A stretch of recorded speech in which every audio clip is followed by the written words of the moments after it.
guys, bertemu lagi dengan Salwa Fauzel Muna dari kelas 10 RPL 1.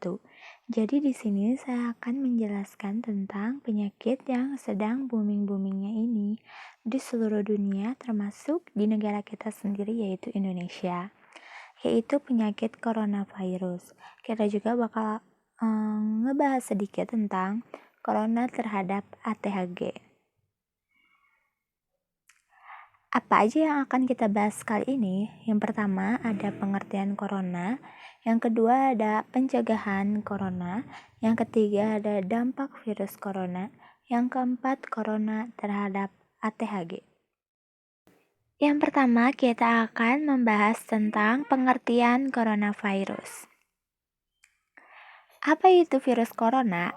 Virus corona adalah virus yang menyerang sistem pernapasan. Penyakit karena infeksi sistem pernafasan disebut COVID-19. Apa saja gejalanya? Secara umum, ada 3 gejala yang bisa menandakan seseorang terinfeksi virus corona, yaitu yang pertama ada demam, suhu tubuh di atas 30 derajat Celcius, yang kedua ada batuk, yang ketiga ada sesak napas. Jumlah pasien Indonesia pada hari Senin 23 bulan 3 2020 sudah ada 514 orang positif corona di Indonesia.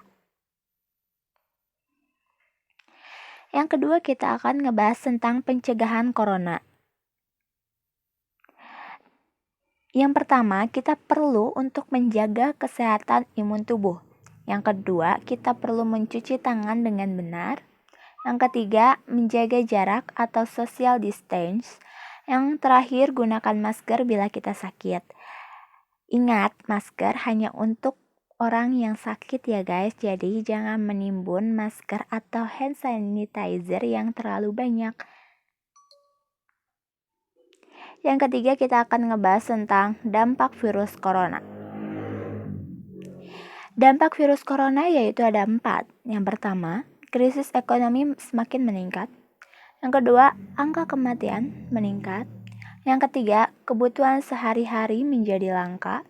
Yang keempat, meningkatnya harga kebutuhan sehari-hari. Terakhir kita akan ngebahas nih tentang corona terhadap ATHG. ATHG yaitu ancaman, tantangan, hambatan, dan gangguan. Yang pertama ada ancaman. Ancaman adalah suatu hal atau usaha yang bersifat mengubah atau merombak kebijaksanaan yang dilakukan secara konsepsional, kriminal, serta politik. Corona merupakan ancaman bagi negara karena keselamatan masyarakat tentu menjadi argumentasi yang lebih kuat dalam pemikiran banyak orang saat ini. Yang kedua ada tantangan. Tantangan adalah suatu hal atau usaha bertujuan atau bersifat menggugah kemampuan. Corona merupakan tantangan bagi suatu negara karena pemerintah dan masyarakat berpikir serta melakukan sesuatu yang bisa melawan adanya virus corona.